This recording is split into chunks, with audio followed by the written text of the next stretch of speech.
All right, we are live, baby. It's happening. It's actually happening, but we got to let it breathe just for a moment because how would those Facebookers feel if we did not include them in tonight's conversation? I don't think they'd dig that too much. And we are good. Welcome in, everybody. This is a Mile High Insiders episode. I'm filling in, your host, Chad Jensen, filling in for Luke Patterson, who's on vacation this week, and with me, Thomas Hall. Now, Tom, bro, this is the first time you and I have ever two-man co-hosted a show, right? You were saying earlier, and I got thinking about it. I was like, you know what? I think he's right, dude. Feels good. How you doing? Yeah. I mean, I popped into the show once or twice, but yeah, for the most part, I am. This will be the first time, so it's going to be fun. We're sitting here on the 18th of June. We're in the first week of the NFL desert, and at least the last couple days, the Broncos, Tom, have helped keep it somewhat interesting for us. They made a couple of roster moves. I don't know what your thoughts are, but yesterday we'll find out. Yesterday, the Broncos said bye-bye to third-year veteran defensive back Tanner McAllister in order to make room for Mario Goodrich, who went undrafted. He was a star at Clemson, but he went undrafted. What are your thoughts on him, the UFL guy landing in Denver, Tom? Yeah, I mean, he had a pretty decent season. It wasn't a great season in the UFL. He's got some NFL experience, which is good. The one thing that I really loved about his time at the UFL was his forced fumbles. He was actually tied for the most forced fumbles in the UFL for 2025 regular season, which is, I mean, if you think about Peanut Tillman, back in the day, the peanut punch, popping that ball out, those are important. That's an important statistic to carry forward. Hopefully it will. I know that it's going to be a hard time for him to make the team. I mean, you got four cornerbacks that are locked in for sure. And then you got maybe two more spots that he's going to have to fight for. But I do enjoy the forced fumble aspect of his game. Definitely an interesting player. It's somewhat of a surprise, Tom, that he didn't get drafted. He did sign initially with the Eagles, played there a couple years, spent some time on the Giants practice squad last year, continued plying his wares for the NFL. Hey, look at me with the Birmingham Stallions. And I mean, his last year at Clemson, first team all ACC, 6 foot tall, we'll call him 190 pounds. He's probably a little heavier than that now. What do you suppose it was that kept this dude from hearing his name called in the draft?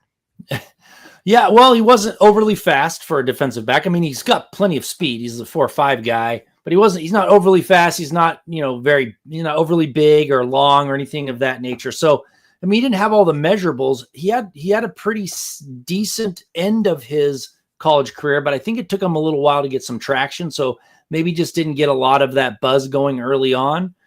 But yeah, there's nothing about his game that really pops out that makes someone want to take a chance on him. Drafting him in the 4th, 5th, or 6th round. But he's got enough that they're going to give him a shot, and that's what he's gotten. He's gotten 2 shots. This will be his 3rd shot in the NFL. So I think there's enough there for them to consider he can, if he improves, gets a little bit better. But he just didn't wow anybody, I think, and that's why he probably went undrafted. I want to talk a little bit more about this dude, but some hellos real quick. Test Prep, what's up, dude? Yeah, we're partying, brother, on a Wednesday. It's hump day, so you know what kind of party that is, right? Just kidding. Big Earn, what's up, bro? Go Broncos country only. Mike Thompson's in the house. We got David Youngkin going, dang, Luke, you look different. And the Ronk checking in too. Appreciate you, big dog. Always great to see the Ronk on an MHH pod. And of course, this is an MHI pod. So by MHH pod, I just mean a Mile High Huddle. What do you call it? Presentation. I don't know. Ron, great to see you, brother. Okay, real quick, a couple other things I want to touch on. Let me get rid of this banner here, though. Real quick, here's what, just for craps and gigs, so people can get a little bit of background on this dude. Interestingly, Tom, Goodrich was a top 10 cornerback recruit nationally. From Lee's Summit West High School, Kansas City. So he's from Kansas City. And this is what Chad Reuter wrote about him on his NFL draft profile coming out a few years back. Quote, Goodrich had a long wait to get his shot, but was ready when it finally came for him. He has size and plays a physical brand of coverage that might be tethered to a zone scheme due to a lack of desired chase speed. He has some recognition talent, allowing for decent head starts to squeeze routes in his area. He also has the length to help play the passing lanes, but he's more likely to tackle the catch than play the football. That's an interesting way to put it. He's reliable against the run, has classic cover 2 traits, but Goodrich might receive some consideration as a backup safety. So, close quote, Tom, a little background on this dude from a scouting perspective. Yeah, not a whole lot there to go with other than, he had a lot of promise. I think he got, didn't get a shot right away. Maybe there were some injuries, something like that. But yeah, once he did have a pretty good game in that final game of his senior year, I believe his senior year, when they were in the whatever bowl. I don't remember what it was called. Cheez-It Bowl. He had a pretty solid game there. And so, I think there's meat on the bone that the NFL, these evaluators want to kind of chew on and see what happens. But, again, it's going to be, he's kind of a long shot to make the team, I think. So he's going to have to really impress to get that shot. You guys got to tell us what your thoughts are. You like the signing? McAllister, he was bottom of the roster guy. The first chance that the Broncos, we want to bring someone in, who's the first guy to go? He's that last guy right now anyway on the roster. So we wish him the best. Papa Bear, what's good, brother? How are you doing, man? He's jumping in with the super chat saying, good evening, Broncos country, hashtag 13 and 4. For those of you who, without going through all of it, he's been going through some, we'll just say, some health scares. Are you still in that same situation? Papa Bear, where are you at? Hope you're doing well, big dog. It's great to see you tonight on Mile High Insiders. Yep, definitely. We've been thinking about you, and we're happy to see you on here. And every time you pop on, I give you my thoughts to hope that you feel, feeling better, David. So thank you so much for jumping in. Appreciate it. Great to see you. And thank you for the super chat tonight, my brother. This time of year, trust us, it definitely helps out and goes a long way. Yeah. What's up, Roy? Good to see you, buddy. Appreciate you being with us tonight. David Youngkin saying this is the second year Denver got a player from the UFL. And that's a great point, Tom, because it worked out pretty well for him last year with Dondrea Tillman, who technically he was a rookie last year, even though he was a few years into his pro career. It was his first year as an NFL guy, rookie. Goes on to not only make the roster, Tom, this was with Baron Browning still on the team, Nick Bonito, Jonathan Cooper, a third-round pick and rookie in Jonah Ellis, still made the roster, goes on to have, honestly, a phenomenal season in a depth role as a backup rush linebacker, 5 sacks. So maybe that's a harbinger for Goodrich. I don't know. What do you think? Yeah, I mean, obviously that worked out, so they're hoping another one will. Whether that plays out or not, we don't know. But they both came from the same team. They both came from the Birmingham Stallions, I believe. So they know a little bit more. Maybe they've got a contact in there that is saying, a coach that's tight with Peyton or somebody that's kind of feeding them some opportunities, and hopefully this one works out as well. Indeed. David Youngkin, great to see you again, my friend. Money Moore saying, hey, even more cornerback help. What can offenses possibly do against us? We do have a pretty stacked cornerback group. We'll get into it more. And yes, Roy, prayers to the Papa Bear. And Gene William, what's up, dude? Saying Chad and Tom, awesome. What's up, boys? Good to see both of you this evening, Gene. Hope you're doing well, and the whole Brace Girdle clan. Hope you guys are living well. And from what I have heard, I'm going to get to see a few of you guys on Friday night at the show in Denver at your mom's house. That's honestly what the place is called. People think I'm making a joke. That's the name of the venue. It's called your mom's house in Denver. So Friday night, Bridge the Gap. It's going to be fun. This is the time of year I can put a little extra into doing that, my little passion project. Tom, some people like to hunt or they fish or whatever, bicycle, jog. I like to play music as a pastime, but anyway, so real quick, Tom, let's talk about this depth chart. We won't spend too much more time on the Goodrich subject, but just the lay of the land. You got the reigning defensive player of the year at the top of the cornerback depth chart. Zadeh, believe it or not, that's how you're supposed to say what it reads phonetically, Zadeh Barron, but it's Zadeh Barron. All right, okay. Riley Moss, Jaquan McMillan, Chris Abrams-Drain, and Damari Mathis, Tom, still hanging on for dear life. So, yeah, as you mentioned earlier, it's an uphill battle for a guy like Goodrich, but the Broncos are clearly intrigued. Yep. Then they'd have to keep 6 probably to keep him on. I think Chris Abrams drained it enough last year, and as long as that continues, he's probably your 5th guy, and it's up to Mathis, and who is actually a valuable backup. He doesn't play great. He had some good and some bad, but he's a pretty valuable experienced backup. So to unseat him, that's unless they're thinking maybe he's good enough they can get something from Mathis in a trade, possibly. I'm not sure, but yeah, like I said, they're gonna have to keep 6 cornerbacks probably for him to make the team. He might make the practice squad though, which will be a benefit for him as well. Ralph says Luke Patterson got better looking. Oh, see you Friday. Stoked, dude. I'm stoked to see you in the flesh, my brother. And Roy, very kind of you to say that you like the music. Very cool. Yeah, Gene, you're gonna be there too at your mom's house. Awesome, dude. Nice. Stoked for that. It's gonna be fun, and hopefully we'll get to see many of you at the meet and greet week 7. It's gonna be dope. Cannot wait. I'm not sure what you're asking here. Why weren't we made aware of the special guest? I don't know. I'm not really a special guest. I'm co-host. I'm stepping in. I'm the backup guy for Luke tonight. So for what it's worth. Yeah. Okay. So there's that. Another interesting thing today, Tom, we got some news. The NFL announced the training camp schedules officially for NFL teams, and the Broncos rookies, they're going to report on July 16th. A week later, on the 22nd, is when the veterans will report, and then we're off to the races. We finally have dates. We can start looking forward to training camp. Yep. Yeah, it's actually less than a month away with the rookies. I'm going to guess that they'll start opening camp up to spectators probably when the vets show up. So you'll probably get quite a few days in there. Hopefully it won't be too bad with all the construction that's going on there, but yeah, it should be great. I mean, it should be a good year this year. There should be a plenty of turnout. I mean, there usually is. I love going to training camp. I didn't make it last year, but I love it. It's so much fun, and you get to see it from a different perspective. The game, how they prepare, what they're doing on the field, and it's funny when you get all these training camp reports like, oh, he threw 3 interceptions today and everything. It's like, yeah, good.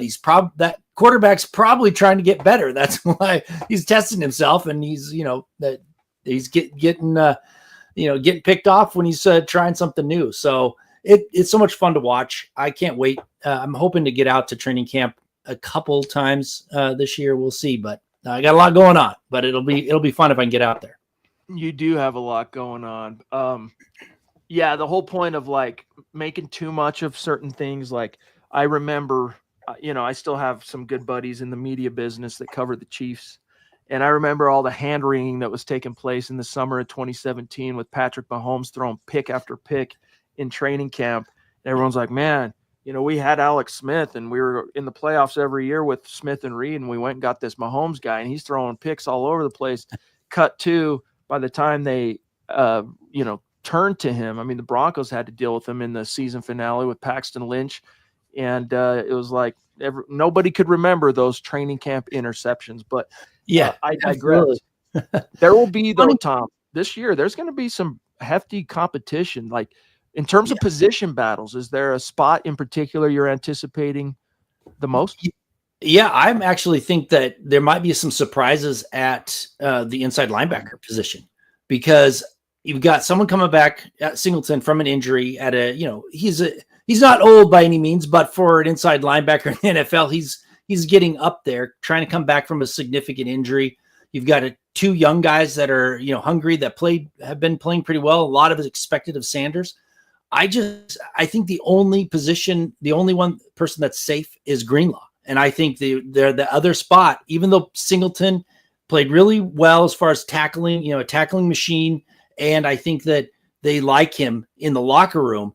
He's still going to have it's still going to be a competition there for that second spot. I don't think it's guaranteed.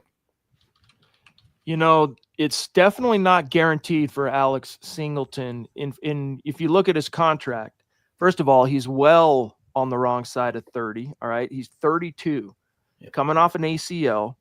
He's on the books this year for $5.4 million in a base salary. We're well beyond June 1st. So as a post June 1st cut, the Broncos could save basically $5.5 million with 1.3 dead. So if I were Alex Singleton, I would be a little bit uncomfortable in the best sense. Like I'd be on my toes. I'd be motivated. I'd be showing up early. I'd be staying late. I'd be taking my notes. I'd be going the extra mile because if you're not quite cutting it, Tom, or it's not quite looking like the same guy pre-injury, there's a lot of incentive there for the Broncos to say, Drew Sanders, come on up.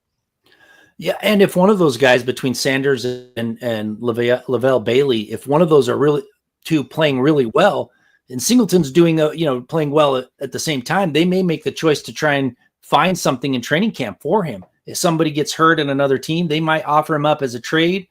So you never know. That's why I think Singleton, it's not set, even though they love him in the locker room, from what I understand. So that's a huge deal. But this is a young man's game, and if they get somebody cheaper, younger, and can play just as well, or even a little bit, not quite as good, but good enough, they're going to make a move.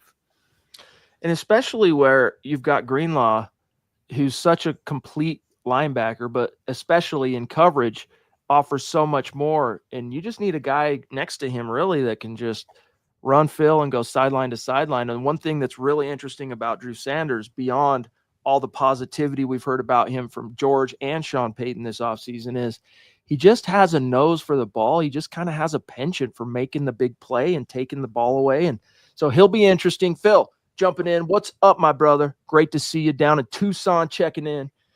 Appreciate you, Phil, saying good evening, Thomas, Chad, and Deacon Scott. We got Harvey and Dobbins. Is McLaughlin or Estime or Bidet out? I still have a hard time with saying his name is Bidet, but nevertheless. Yeah. Hashtag Buckham, MHH for life, Broncos for life. What are your thoughts here for Phil, Tom?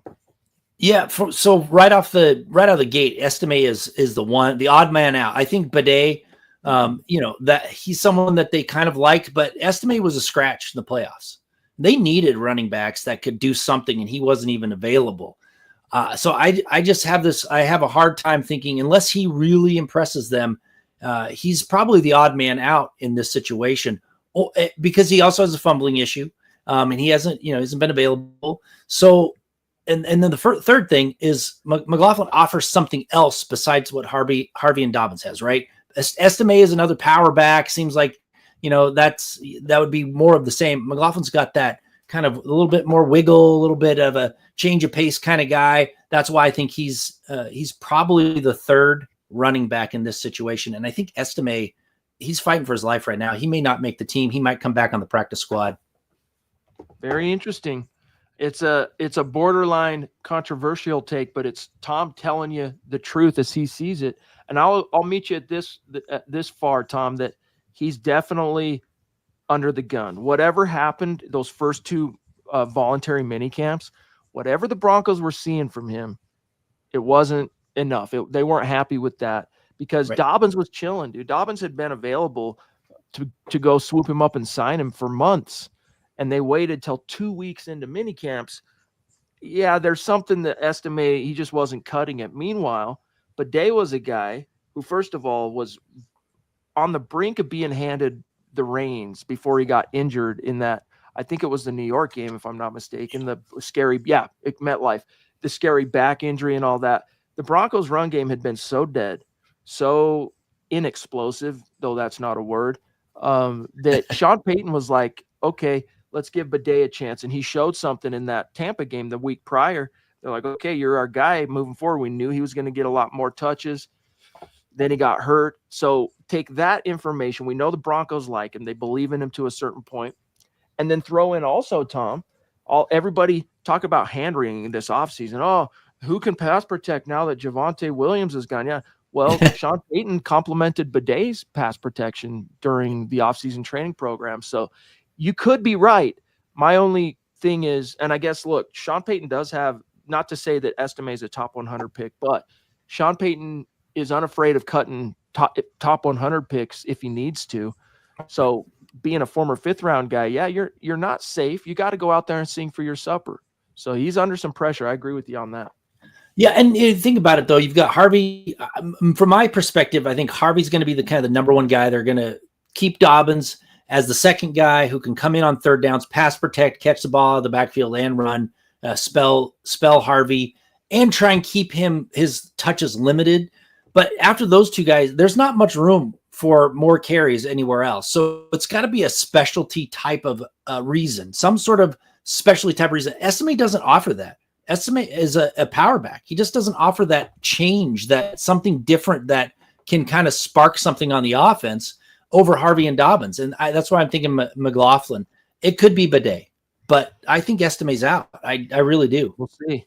And McLaughlin's also a guy we know that the coaches absolutely love. The only thing that gives me any pause really on the take of Estime being the one on the thinnest of ice is, but and Scott, this is one of Scott's favorites, and I agree with him. Follow what they do, not what they say, when you hear from coaches and GMs.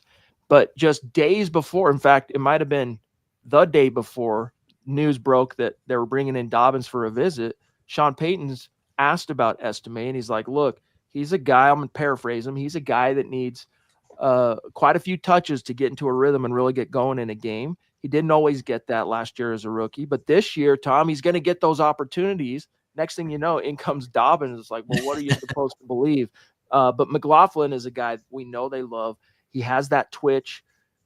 Him and Harvey in particular just have that short area burst and that just twitchiness that can be explosive. Even though McLaughlin really did struggle to create those kind of bigger plays last year, he's aware of it. He had a nice sit down. I think it was it the Denver Post, Parker Gabriel maybe, but he just this week talking about how he knows he left a lot of meat on the bone last year with some of his opportunities.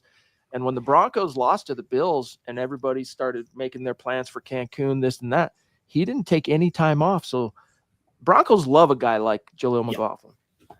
Yeah, he's a hard worker, and he knows he's doing everything to deserve his time there, right? His story is great, how he came up and how he was, homeless and basically, and had to finally get his shot. He's not going to let it go easy. And again, I think they used him a little bit too incorrectly last year, and I think that impacted him because they were trying to search for anything because the running game was anemic last year. They were searching for any sort of spark, and they were kind of putting him in positions that aren't his best position to be in when it comes to running the ball. And I think now that you have these other two players, they can actually use him in those exact spots that will probably give him more of an opportunity to make those plays that he's talking about that weren't there last year for him. It's going to be fun. That running back competition, you brought up when we were talking about training camp, what are you looking forward to on the position battles? And rightly so, inside linebacker, running back is going to be a hot battle. Not to say the top of the depth chart. We already know basically what that's going to be, health willing, but the rest of that depth chart. Howie, what's up, dude? Howie frickin' Day in the frickin' house, dropping some frickin' stars for Mile High Insiders. Thank you, bro. Great to see you. I missed you. I've missed your musk, like Champ Kind from what's it called? Anchorman. All right. Yeah, Howie, Anchorman. how much of Bo Nix will we see in the preseason? # Buckham Nix for 6. Tom, he's not in an open competition this time. He is the entrenched starter. How much do you expect to see Bo Nix in the preseason? I would expect him to be seen as much as a starter, any starter veteran that's been around. He's not going to need more reps, I don't think, like he did as a rookie, especially since it's his team. And everybody knows it. He is the starter. He's going to get all the first team reps. He's going to get, in training camp, he's going to get the first team reps in practices, joint practices. And, he'll probably play like a veteran quarterback in the preseason. They're not going to roll him out more than they need to. So that's how I would think of it. How much did, some of these established veterans, maybe not a elite, like a Mahomes or somebody like that, but, an established veteran, how much did they play in the preseason? That's what you're going to see, Bo. Nowadays, it used to be that the third preseason game out of 4 was the dress rehearsal. Now that there are 3 teams basically use that second game as the dress rehearsal, that's probably the most you'll see him. You won't see him at all in the third one, is my guess. And you'll see him a little bit just to get his beak wet in the first one. But as Tom said, basically about what you'd expect to see from a guy who's a starting quarterback in the league. But excellent question, Howie. Great to see you, brother. Phil jumping in again, wondering, could McLaughlin also be used in punt returns. And with a little bit of context, Ronk chipping in to say Broncos special teams coordinator Darren Rizzi has plans for McLaughlin. So we did get to hear from Rizzi the last day, second to last day, of mandatory minicamp. We got to hear from all the coordinators. And if I pull up real quick Rizzi's remarks that we got transcribed, I'm not seeing anything specific about McLaughlin. I didn't watch that presser, and it was more of an informal anyway off to the side. But the Broncos, Tom, real quick, and then I'm serving this over to you. First of all, you got an all-pro returner, punt and kick, and then they just threw a few bucks at Trent Sherfield to come in, be a gunner guy on coverage, and then also be that second kick returner back there with Mims. So could you see McLaughlin, to Phil's question, being used in punt returns to maybe, if Mims is starting to become more and more of a factor on offense, to preserve him a little bit? Because that's a very unique skill set, catching the ball end over end like this with dudes coming at you at top speed. Like, not everybody can do that. I could see him stepping in and kick return. I don't think there's any unless Mims takes over the number one spot. I don't see any reason why you're going to pull Mims from punt return. He's an all-pro punt returner. He gives you the best shot back there. He doesn't have fumbling issues. But I could see on kick return, because it's a little bit different. You're not returning as much. You need somebody back there that if you need to try and take one out, you can, and he's got that wiggle. And then the only other reason I see it, in knock on wood, is if there's an injury, then he's back there. So that's why you're probably going to see him taking a lot of reps, but the plan probably will not be to have him supplant Marvin Mims unless absolutely necessary. Guys, tonight we have to keep it pretty tight. We got about, 5 to 10 minutes tops left in the show. So consider this kind of our 2-minute warning. Any burning topics, questions, supers, get them in the chat, and Tom and I will get to them before we dip out of here for sure. Greg Smith, what's up, dude? Great to see you. Still rocking his AJ Bouye jersey like a boss. I love it. Great to see you, big dog. Let me see here. Where's I saw it. There he is. Shouts to Glenn. What's up, buddy? Good to see you. Shouts. I think I already said shouts to Shiloh, but just in case, what's up, Shiloh? Great to see you as well. Yeah, I imagine in Tucson it's getting pretty hot. Vegas, pretty dang hot. North of 100 degrees. Phil says 110 on my patio. Yikes. Well, I don't miss that. I grew up in my high school years anyway. Well, my junior high and high school, I spent in a town about an hour north of Las Vegas. And that's what our summers were like. I mean, you could go out and fry an egg on the asphalt at like midnight. It's in June and July and August. Yeah, it's crazy. The heat down there is crazy. When I used to travel for work, I ended up in Tucson in August. It was just, I couldn't believe how hot it was. I mean, I don't care if it's a dry heat or not. It doesn't matter. It is so friggin' hot that you just can't do anything to get cool unless you go inside. So I feel for you guys out there. Yeah, people say, oh, it's a dry heat. Yeah, look, Florida at certain times of the year can be brutal, and I get what you mean, but like that north of 100 degrees, like well north. We're not talking 101, 110, and sometimes higher, like Vegas, Phoenix, Tucson. It gets brutal. So you guys stay cool. Hope your AC's working well, both in your homes and in your vehicles. We got the Lady D checking in with a very, very generous super chat. Deanna Hendry, one of the Mount Rushmore super chat superstars here at MHH. We love you. It's great to see you, Deanna. Hope you're doing well. Thank you for this super chat. It goes a long way this time of year. Trust on that. She says, evening, Chad, Scott, and Thomas. Love and prayers for you, Papa Bear. Talking to David McElrath from earlier. Still wanting Allen and then Benito locked in with new contracts. Super excited for this season. Excited for the meet and greet. That's right. Week 7 Giants, guys. We'll be there. It's going to be awesome. Hashtag Knicks for 6. Hashtag Bridge the Gap. That's right. Thank you for your support on all those fronts, Lady D. I seriously love you. You're the bomb.com. But Tom, this is something, she's a regular in all the MHH pod chats. Yeah. And this is a topic she's been really hammering this for the last couple of months, getting Zach Allen, Nick Benito locked in. Which one do you think happens first? Yeah, and she's absolutely right to want both of them. Allen's number one priority, then Benito, and I think they both should happen ahead of everybody else. I think and I think they will. I think they're going to happen earlier than later. They're not going to wait through the season to see how it goes with either of them.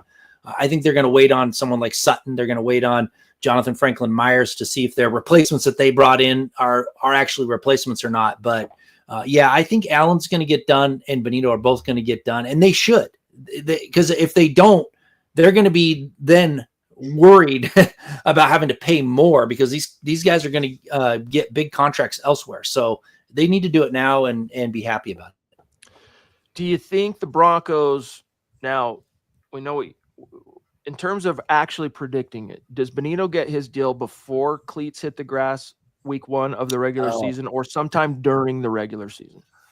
I hope so. So it's not hanging over his head at all. So he can just go out there. And I mean, obviously he's probably not going to focus too much on it, but it's something to distract him a little bit. I hope they get it done before the regular season. But if it's not, I mean, it's going to happen soon within the regular season. And I think he'll kind of know that they're working on that deal by then. But if they wait until it's too late, it's going to be a mistake. I predicted that Benito's going to have 17 sacks and 4 forced fumbles this season. So that's a big year. From your lips to the ears of the football gods, I hope that's true. I don't think, for what it's worth, guys, my reservations about waiting a few weeks into the season to, get the contract all squared away, find out what his reps want, get it all ironed out, negotiate, get all that done, but hold off on submitting it to him till a couple, 3-4 weeks into the season, just to make sure last year was not a one-year wonder kind of phenomenon. But I don't believe that it was, for what it's worth. I think Nick Benito has turned a corner, and just the sheer confidence that he picked up from the success he had last year, the accolades he received as a result. I would be stunned if he's not health willing, a consistent double-digit sack guy moving forward for the rest of his career. But when it comes to paying the many tens of millions of dollars to lock him down, that's why I'm going, well, just wait. Let's just make sure that as sure as you can be, a couple 2-3 weeks into the season, kind of like Bowles and Cooper last year, let them play it a little bit. Okay, here's a contract. We'll see. Glenn, we're almost out of time, guys. Sorry, we have to keep it short tonight. Glenn jumping in, this man from, is it Sydney, right? No, Melbourne. Glenn in Melbourne, Australia. He's in the future. He's saying, I think we have to be smart at linebacker and release Sanders. Use the money to bring. I think he's talking about. Singleton, not Sanders. Use the money to bring up a backup coverage guy in case Greenlaw goes down. We are not short of sideline to sideline volume tacklers. Thoughts, Chad Thomas? I wouldn't just straight up release him. No, but I would. He's valuable, dude. This is a triple, I think 3 years in a row, Alex Singleton, triple digit tackle guy, and 2023 career high. Ridiculous numbers of tackles. It's not just like Josie Jewell was a guy he'd kind of scratch at triple digits and maybe get just over, but 4 straight seasons north of 100, career high in 23 of 177 tackles, 163 as a Bronco the year before. Then he gets hurt 3 games into 2024. He's 32 though. So Tom, you and I know this. We're a couple of the older dudes here at MHH on staff. Once you kind of cross over 30, it's not that you lose your athleticism so much. You can, especially if you're not active, but it's more that when you do get hurt, it takes a lot longer to get back up to speed and heal. And so at 32 years old, there's no guarantee Alex Singleton is the same player he was pre-Tampa Bay last year. Absolutely. And he is a high volume tackler. And what I like about those tackles is they aren't always 5 yards down the field. Like some of these some of these guys, like go back to like when Nate Webster was in Broncos country, just drove me nuts. He'd be excited about a 5-yard gain just because he made the tackle. These are quality tackles. My biggest problem is he's not an impact type player. He's not the one that goes out and gets the interceptions. He's not a huge tackle for a loss guy. He's not, he's not sneaking in and getting sacks. He's not, doing, great in pass coverage, pass defense. But tackling is valuable. So that's where I think Drew Sanders, who's got that more kind of impact potential, being able to rush the passer, get some sacks, being able to drop back into coverage, that type of stuff. He's a little bit more athletic, a little bit, better in that type of realm. That's why I think he's going to push him. And I think Lavelle Bailey actually has some of that too. That's why I think that Singleton, although valuable in the locker room and a sure tackler, if they're looking for more punch, now that they got Greenlaw, who's locked that side down, they want to take chance on a little bit more of that flair, so to speak, more impact. That's why you might see them giving a harder look at Sanders or Bailey. All right, guys, a couple more, and then we really got to go. I'm just going to grab this quick from the doc. What's up, brother? He says, hi, guys. So glad we have the talent. So overloaded. We have to look for trades to get our guys some playing time. Who do you see as the best addition to our team this year? So there's a lot of good options, Tom, from the free agent class as well as the rookie class. What's your answer for Doc James here? Yeah. Additions for me is Savion Jones. I know he's a third-round guy, late third-round guy. I love his potential to come in and rush the passer from that down line position, spell Jonathan Franklin Myers, and then most likely replace him, which is why they're not going to rush to give an extension to Jonathan Franklin Myers until they see what this kid's made of. I love that pick, and I think it gives you – I know he was at more of an edge rusher, but you move him inside, it gives you much more flexibility to pop him out when you need to. So I think that's a great pickup, and we'll see how he does as a rookie. Dude, I'm tripping. You brought up Nate Webster. I had not thought of that guy for so long. Like, he was probably he rocked 58, right? He was 58 before Vaughn was 58. Yeah, if I remember correctly. Yeah, dude, that's those crazy. were the bad days. I had almost forgotten about Nate Webster's tenure as a Bronco. Hey, Ronk, thank you, buddy, for the stars. Great show tonight, Chad and Tom on the Mile High Insiders. Go Bo Broncos. All right, last question here, and it's a crucial one from Phil. I got to ask Tom, how's the new biz going, the new business? Yeah, it's going great. I'm loving it. I mean, the thing for me is – what is it? Tell everybody what it is. All the things I love. So basically, what it is it's a football analytics business. It's self-service. You go in. I've got sample data up right now, so you can go see what we have to offer. But it's going to go from any kind of metric you can imagine. The way we log the data, you're going to be able to get. Also going to have grades. Once we start logging the full season's worth of data from 2024 and get into 2025, we're going to start doing grades. So it's going to be like a one-stop shop for any type of data that you can think of. Plus, it's got pre-snap formations. It's got player versus player dashboard, and some other kind of metrics of my own. So like an elite score for quarterbacks, running backs, those type of players. So it's my love, man. I'm loving every minute of it. Got quite a few people that have shown me some support. A lot of people are signing up for that pre-enroll before the subscription starts. So it's going great. So thank you so much for asking, Phil. I really appreciate it. And if you're interested in checking it out, just go to gridironintelligence.com, go to the stats and analytics page, check it out, hit that sign up button, and we'll send you an email when it really goes all on officially. So thank you. Tom is very analytical. In fact, when I first crossed paths with Tom, I'm like, hey, dude, you want to come right over at MHH? He had his own website, independent website. What was it? Gridiron Orange. What was it called? Gridiron Orange. Yes. Yeah. Gridiron Orange.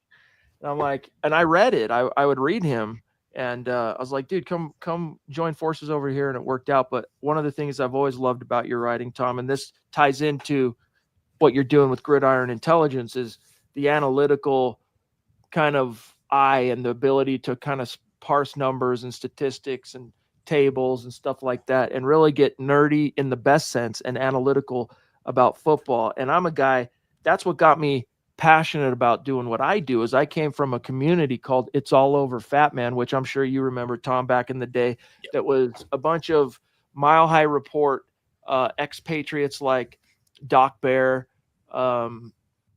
Ted, what was his, I forget his last name, Ted.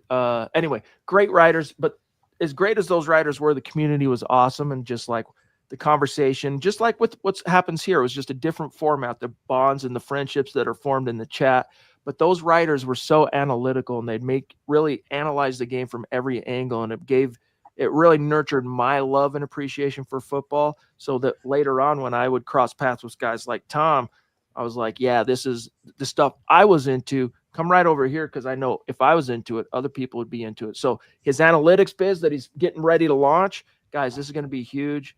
So support him, gridironintelligence.com. Hook it up. He's about to roll it out here soon. And for now, though, guys, this is we're out of here. I don't know what the sign off is, what you guys do to sign off, Tom, but this has been a blast, dude. Thanks for having me, and we finally broke the ice on a Tom and Chad podcast, bro. Yeah, thank you. I wish there was more breaking news to really get into, but yeah, I really appreciate you jumping on here. I know Luke appreciates it, and thank you to everybody in the chat. It's been a great conversation, so thank you so much. Real quick, I can't leave a stream without giving a special shout out to the great superstars and supporters helping us out tonight, like the Ronk, the Papa Bear, prayers staying up for you, David, Gene William, Phil, Tucson Phil, Howie Frickin' Day, Lady D from the Tippity Top Rope, and love you guys. Thank you so much. Tom, it's been a blast, brother. These guys, Tom and Luke, will be back next week, next Wednesday, as we march further, yes, into the NFL summer, but closer to Broncos training camp, which, in case you missed it, dates came out today. Rookies, July 16th. Veterans, July 22nd. It's going to be a gas. So connect with Tom, guys, on X, at Thomas Hall NFL. You know how to find me, at Chad and Jensen. Follow at Mile High Huddle. Also, the podcast, at MHI_pod, I believe is the handle for the Mile High Insiders. They need the follows. We want to build it up even bigger than what it is. So connect over there. Tom, appreciate you, bro, for having me. This has been a blast. Yep. Thank you so much. Been great. All right, guys. I'll see you tomorrow night. Much love and respect. See you then.